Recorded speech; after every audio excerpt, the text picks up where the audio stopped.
character, of course he is brilliant and arrogant and all those other things, was part of the challenge for you, is part of the challenge, to make him also somehow sympathetic?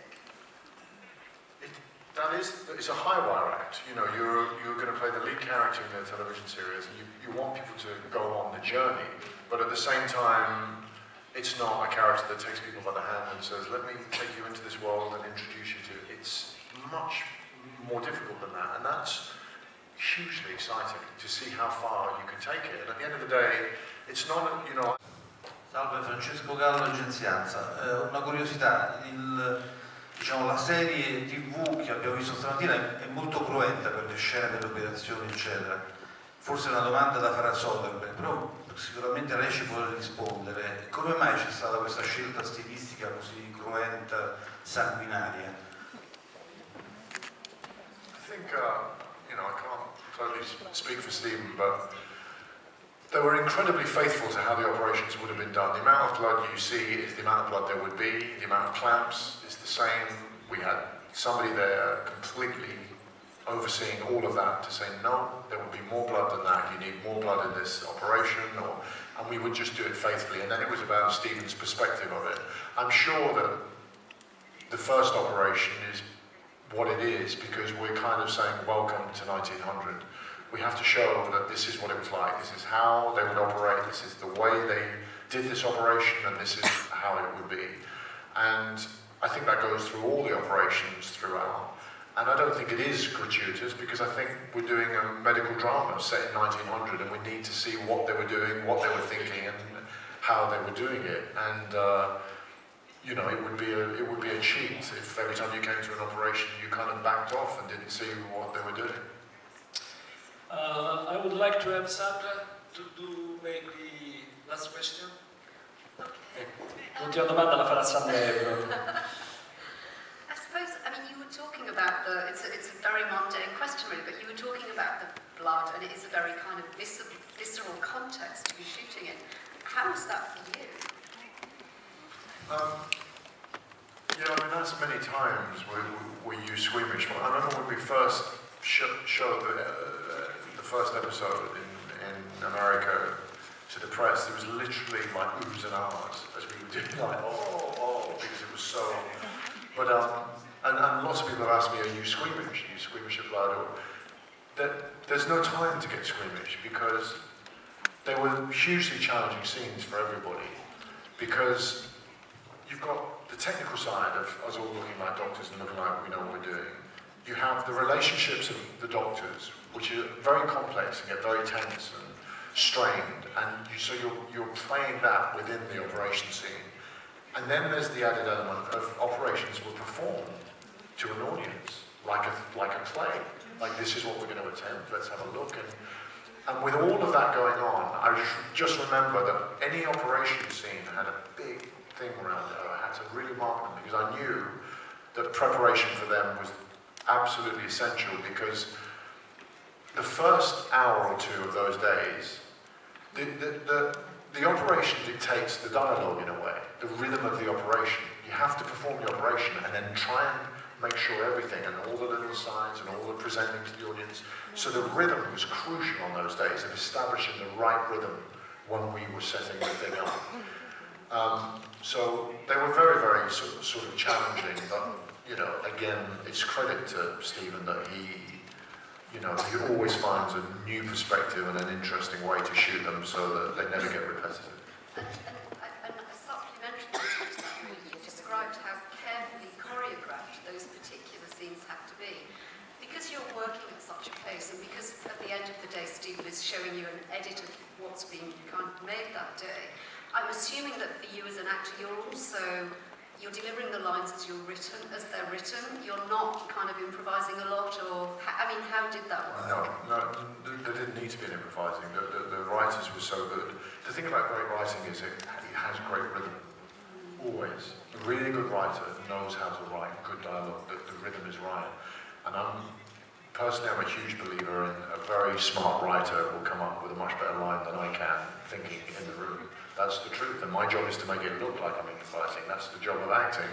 But in those scenes, what they were often about is we would the technical side. We would get in there, we would talk through the operation, make sure that everything technically, then it would be embedded in the dialogue within that, and then we would get it into good shape, and then you leave it to the genius of Soderbergh, who looks at it from 4, 5, 6, 7, 8 different angles, and just says, show me again.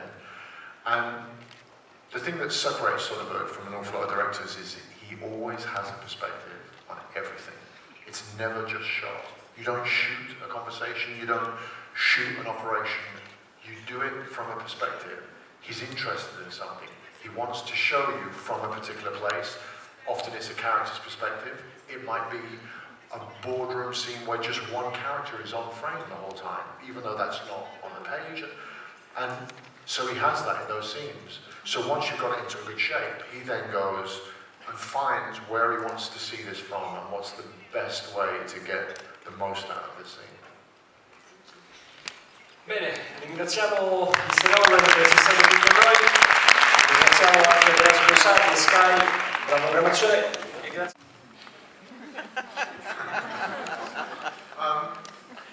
Well, first off, I think that, you know, the reason that probably hospital dramas have always been so popular and produce such amazing characters is that the stakes are very high. It's life and death. And we are, you know, we're talking in this period, you know, a really wild, incredible time in medicine where they were making huge advancements very quickly and discovering things that we still benefit from today. But it was very much a case of sort of shooting from the hip. They were trying things out in the hope of learning things which would then, you know, forward and help everybody. And that kind of, for me, redeems everything that Thackeray does because, you know, although he's difficult and complex and arrogant and all those other things, he is also brilliant in what he does, and he's unorthodox, he's a risk taker, he's somebody that, you know, he could very well make discoveries that a huge amount of people will benefit enormously from, and he stops at nothing to get there.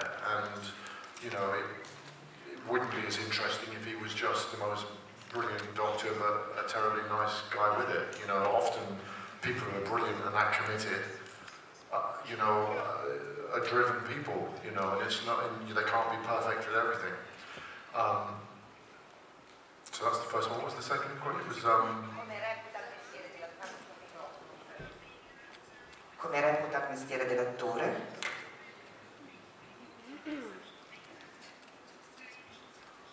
Yeah, I mean, I trained in the theatre. I was lucky enough to go to the Royal Academy and did 3 years of training, and all I wanted to do when I started acting was theatre, really. Then things opened up for me, and I landed, you know, a pretty big TV show in the UK, and the whole television thing opened.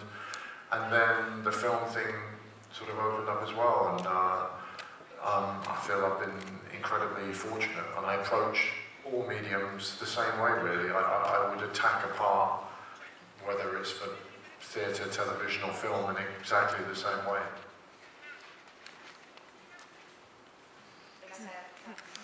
Sorry, what was that?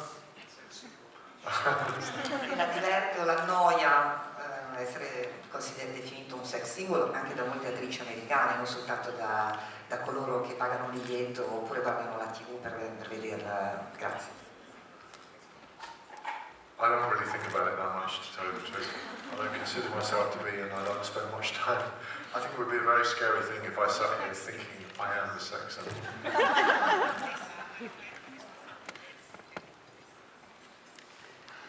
Allora, salve, Roberto Rufrigio, Carriera Cinema. Invece la cosa che mi ha colpito tantissimo è l'altissima qualità, cioè come è stato girato, le scene assolutamente realistiche. Quindi la mia domanda sincera invece è come si è trovato veramente sporco di sangue a lavorare tutto quanto sul set, perché vedo che tutto ruota perfettamente. Ho visto solo i primi 2 episodi, ma è tutto perfetto, quindi è una cosa che mi ha veramente lasciato estasiato, questo è il termine esatto. Well, you have to give an enormous amount of credit to Steven Soderbergh for the way that he shot it. I mean, the guy does everything. He operates, he lights, he directs, and he edits. And we shot at a really fast pace. But you know, when I saw it for the first time projected, I was completely bowled over by how beautiful it looked. And you know, he has to take enormous credit for that. He also has an incredible team around him, and a lot of these people have worked with him many times, and the set designer is absolutely extraordinary. I mean, those sets were so substantial and detailed and beautiful. You'd go into the pathology lab, you'd open a drawer, and it would be full of period instruments, and I mean, they felt like they were living, breathing sets. They weren't sort of just shallow, you know, they were really, really rich and beautiful. And he'd worked with Ellen, the costume designer, and all of that was done really beautifully. And when you're doing a thing like this, it's a support. You walk into a room that feels that substantial and feels that grounded, and it grounds everything that you're doing. And you know, so yeah, I thought that they achieved something really, really beautiful. C'è una domanda lì, ecco. In this series, you are a doctor, and you are a brilliant doctor. How do you imagine the brilliance and the genius of medicine with its drugs addiction? I mean, cocaine addiction. Was it hard for you to play this role? Well, my character's inspired by a real doctor, a guy called William Halstead, and there was an incredible book written called Genius on the Edge. And William Halstead worked at the Johns Hopkins Hospital in New York at the turn of the century, was considered one of the foremost doctors of his time, and was consuming vast amounts of drugs while being brilliant. And that was kind of the inspiration for Thackeray. Drug addiction was a very different thing then. Cocaine wasn't illegal, and it took 10 years for them to make cocaine legal. They thought it was the new wonder drug. They thought it was a great anesthetic, and doctors got addicted to it, people got addicted to it, and it took them a number of years to realize that there were problems that came with it. So it's a very, you know, it's a very different kind of world of addiction at that time. But the challenge, but also what was so exciting about that is that for me to play a drug addict who is brilliant is that there's always more than one thing going on in every scene. That every scene, I had a visual wall chart of every episode and every scene that monitored my drug intake. Was I on drugs? Had I taken too many? Did I need drugs?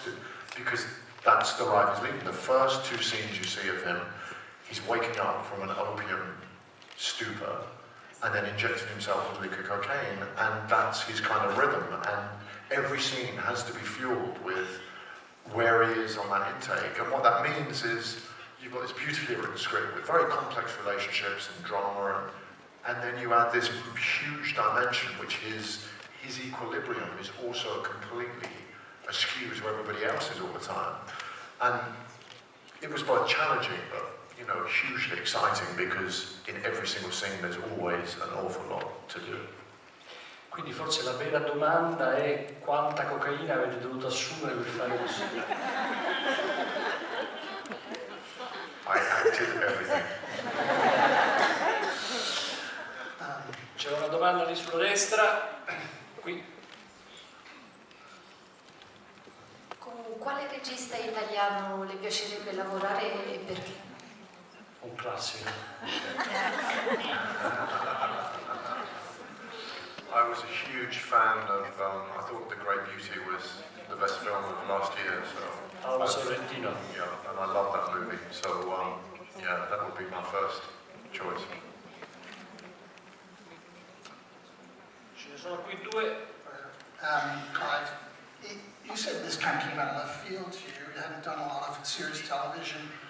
We're finding in the States that, you know, series television is becoming a lot more interesting than studio film work. I'm wondering if that's, you know, your opinion as well, and do you see yourself, are you going to be looking harder now at series television cable? I think television is hugely exciting at the moment, and I think first and foremost you get directors and actors go away good writing is. You know, Stephen announced he's retiring from making films, and 3 weeks later commits to making 10 hours of television because this script set him a line, and he said, if I didn't do it, I knew the next director who read it would. And I was exactly the same with it from an acting point of view. I wasn't looking to do 10 hours of television, but there was no way I was going to walk away from writing that good and a part that good. And I think there's an awful lot of great writing. I think it's probably because you get time, you can really explore themes and characters and dig deep You can also be maybe more dangerous because you're not trying to wrap everything up into something that, you know, is a 90-minute, 2-hour format that you've then got to fight in the marketplace and give a position. You can take your time and do things that, you know, that maybe you couldn't do in a film and take more risks. And I think it's, you know, it's a very exciting time. I did a lot of television when I was younger, and to be honest with you, I'm not a great fan of playing a part for too long, and I haven't been, you know, because I think you can reveal too much. I base my career on trying to keep it as mixed and varied as I can and not to do the same thing. I don't consider that with this. There was no risk or element of me doubting this because it was such an extraordinary piece, and it was with Steven Soderbergh, who's one of the great filmmakers, and, you know, I would have committed to however long, you know, however long it would have been, I would have done this because it was just a part I couldn't turn down. You know, you come across scripts as an actor, and I've only had a handful in my whole career where it kind of galvanizes you and reminds you why you do what you do. Everything comes